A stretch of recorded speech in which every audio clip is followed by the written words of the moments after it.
Look at the Federal Reserve Bank of New York. It acts as the ultimate central vault for the planet, holding billions of dollars in foreign currency reserves for nations worldwide. To move money in and out of this vault, global banks rely on an ultra-secure communication network known as SWIFT. You can think of it as a highly exclusive messaging app. It processes trillions of dollars in global transfers, but access is restricted exclusively to the central banks of recognized nations. Breaking into these networks with brute force or direct hacking is, for all practical purposes, mathematically impossible. The encryption is entirely airtight. But impenetrable machines are operated by flesh and blood people. Since the cybercriminals couldn't break the code, they targeted the people typing it. In January 2015, the crosshairs landed on the Bangladesh National Bank. The breach started with a simple, everyday task.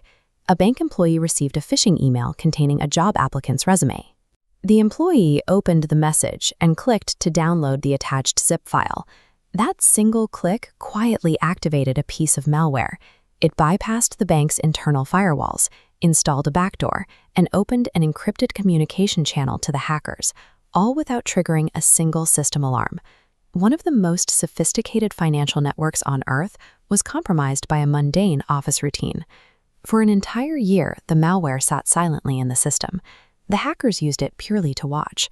They recorded exactly how bank employees formatted internal memos, how they typed out their transfer orders, and the specific protocols they used to verify transactions.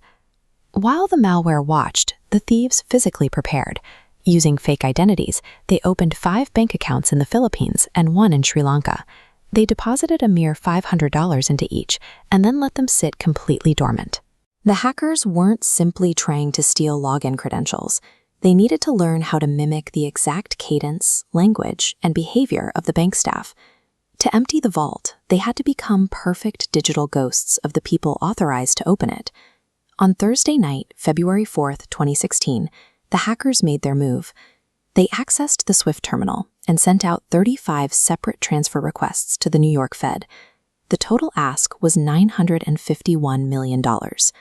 Late Thursday in Bangladesh, the weekend began. The bank closed, leaving nobody to monitor the system. But while Bangladesh slept, it was Friday morning in New York. The Federal Reserve was open, processing the 35 massive transfers as completely routine. The destination banks added the final layer of cover. The following Monday was Chinese New Year. Banks in the Philippines were closed for the national holiday, meaning any emergency alert sent to Manila would sit on red. The thieves weaponized the Earth's rotation and local holiday schedules to guarantee a 4-day window of absolute silence. There was, however, one analog failsafe left inside the Bangladesh bank. A dedicated printer sat in the office, hardwired to automatically print a physical paper record of every incoming and outgoing SWIFT transaction. The hackers anticipated this. They manipulated the software so the machine would still run, but only output completely blank pages.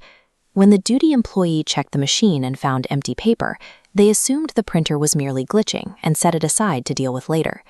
A physical security measure designed to catch theft was ignored because it was easier to blame a broken printer.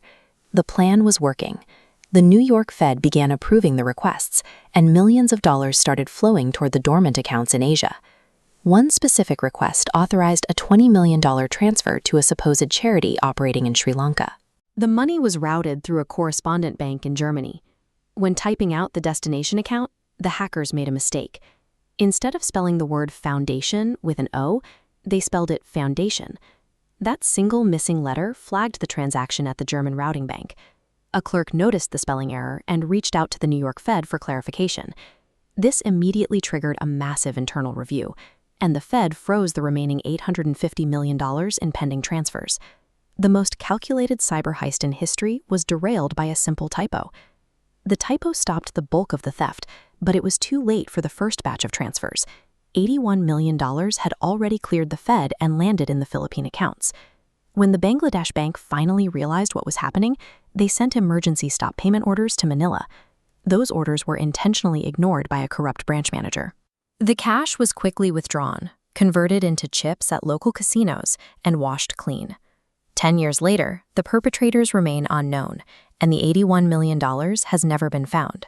We can construct mathematically flawless digital vaults, But as long as those vaults require people to pull the levers, human behavior remains both our greatest vulnerability and our ultimate failsafe.